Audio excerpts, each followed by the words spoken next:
Здравейте в продължение на нашата серия от интервюта, посветени на разбиването на табутата около рака на тестисите. Днес имаме удоволствието да приветстваме доктор Адриан Попов, началник на отделение по урология в Acibadem City Clinic Токуда. С над 14 години опит в урологията и специализация в минимално инвазивните лечения, доктор Попов е тук, за да ни преведе през опциите за лечение на рак на тестисите, от хирургия до иновативни терапии, както и за очакванията за възстановяване след операцията. Доктор Попов ще ни разкаже и за критериите за избор между химиотерапия и лъчетерапия, най-често срещаните странични ефекти и как те могат да бъдат управлявани. Казвам добър ден. Здравейте, благодаря ви за поканата. Благодаря, че се отзовахте. Нека да скочим директно в темата за хирургичната намеса. Може ли да ни обясните какво точно представлява орхидектомията?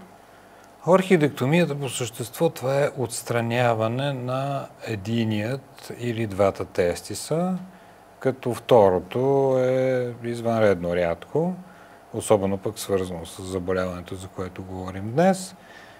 Като при рак на тестиса има една особеност, свързана с отстраняването на този тестис, че се отстранява и цялата семенна връв, т.е. онзи конгломерат от съдове, нерви, семепровод, които де-факто водят до тестиса. Това нещо се извършва чрез разрез, който е подобен на операциите за херния. Както оперират херния, ингвинална по същия начин се отстранява и тестиса, т.е. нямаме разрез, който е долу на турбичката, а разреза е изцяло горе и оттам съответно се изважда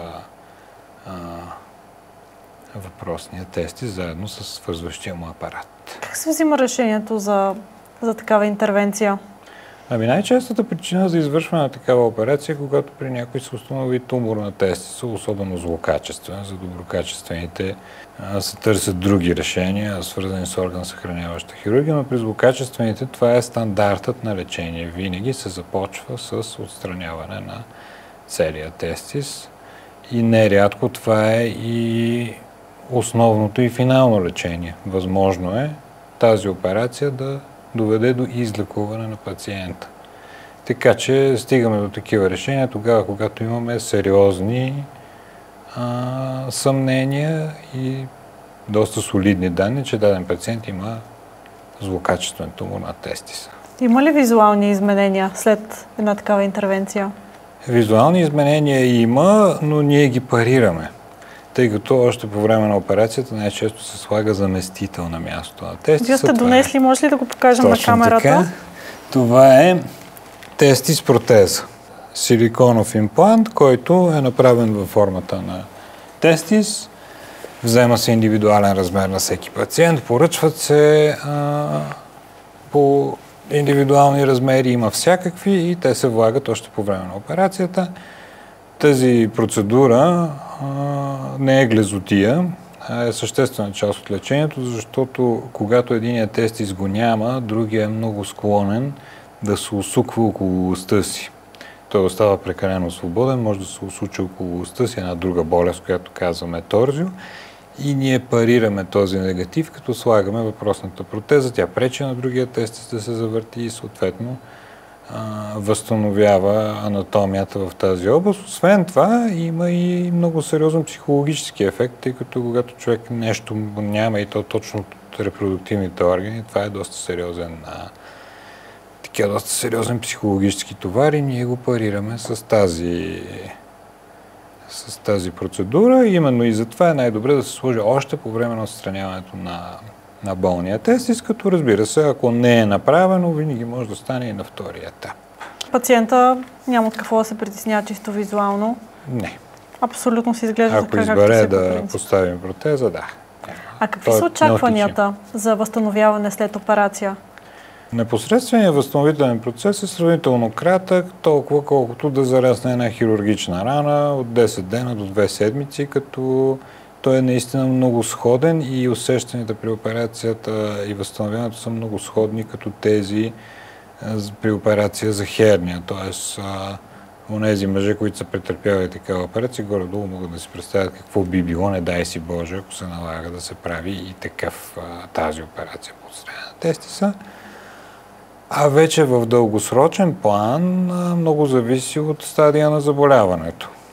Ако стадия е такъв, че изисква и допълнителни лечения, там съответно те могат да допринесат със своите странични ефекти, нали, възстановяването да е по-продължително. Ако е само операцията, в рамките на 30 дни все едно човек не е опериран. Често ли се случва след оперативна намеса да се прилага химия или лъчетерапия?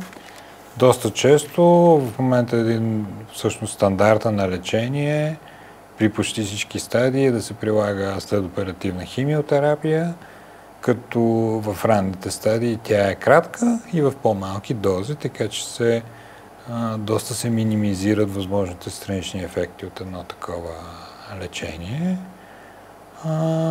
В съображение влиза понякога и лъчетерапията, но тя е в някои специфични случаи при по-напреднало заболяване, тогава, когато трябва да се третират и лимфни възли в таза и в корема на пациента. Да съобщиш такава диагноза на мъжа в активна възраст сигурно е много тежко и за вас като медици. Обръщате ли се към онкопсихолози? Въобще има ли такива звена, към които един пациент може да се обърне, за да получи психологическа подкрепа? Има. В нашите институции работят психолози, включително рехабилитирани лица. Често се обръщаме към тях за помощ, особено при онкологичните пациенти. Те имат и техни програми, по които работят. Общо взето тези диагнози са най-тежките, особено когато става въпрос за млад човек. Много от тези хора или предстои да имат семейство и деца, или вече ги имат и съответно трябва да се грижат. Т.е. има много задачи и много перспектива в бъдещето. И основните усилия са в това да ги убедим, че това заболяване няма да ги убие и те ще могат да живеят свободни от него. Нещо, което човек така успява да разбере и да приеме в доста по-късен етап. В началния е нужна така доста помощ и подкрепа, за да може човек да върне увереността си. В този ред на мисли, тъй като засегнахме краткосрочните последици след едно такова лечение, има ли и дългосрочни такива? Нещо, което се случва напред във времето след подобна интервенция? Свързано с самата операция, ако пациентът е останал само с хирургична интервенция, не са му прилагани други форми на лечение, общо взето след като се върне към нормалния си ритъм на живот, няма особености, с изключение на това, че той трябва да се проследява. На каква, колко често? Туморните маркери при рака на теста се изследват или 2 или 4 пъти годишно през първите 2 години, зависи от варианта на тумора, тъй като туморите на тести са доста, но ги разделяме общо в две основни групи. В едната група, която е с най-добрата прогноза, се изследват 2 пъти годишно туморни маркери, при другата се изследват 4 пъти през първите 2 години. Веднъж годишно се прави някакво образно изследване. Под някакво имам предвид едно от двете, или скенер на корема и на малкия таз, или ядрено-магнитен резонанс, за да се види, не дай си Боже, дали няма прогресия на заболяването с разпространение в други зони от тялото, най-вече лимфни възли. И като проследяване и методи е това, активното проследяване продължава до 5-та година, както и за повечето онкологични болести, и след това се преминава отново на рутинна профилактика. В случаите обаче, когато човек се подлага и на химиотерапия, които хич не са редки, там трябва да се има предвид, че в рамките на 1 до 4 години е възможно да има репродуктивни проблеми, т.е. човек да не може да се реализира репродуктивно. И затова силно съветваме всички пациенти, преди да преминат оперативно лечение, да замразят материал.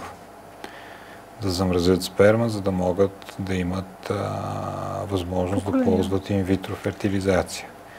Това не значи, че този феномен е траен, но обикновено след 2 до 4 години напълно се възстановява репродуктивния потенциал, и то при хора, които са претърпели пълни дози сериозна химиотерапия. Част от пациентите, които получават по-малки дози за по-кратък период, дори нямат проблеми с репродукцията, но все пак всички биват съветвани да оставят материал за замразяване. Ние българите сме големи специалисти в даването на акъл и на съвети и когато обикновено взимаме информирани решения, четем всякакви форуми, блогове и недостоверни източници. Откъде пациентите могат да намират достоверна информация за това заболяване? Винаги трябва да се търси в официални източници, такива, които са на големи институции, например Европейската асоциация по урология, тя има интернет страница, включително и на български език има информация там, има информация за пациентите. Тези, които си служат с английски език, могат да ползват съответно страниците на Американската асоциация по урология, както и на някои от най-големите клиники в Америка и Европа. Всяко едно от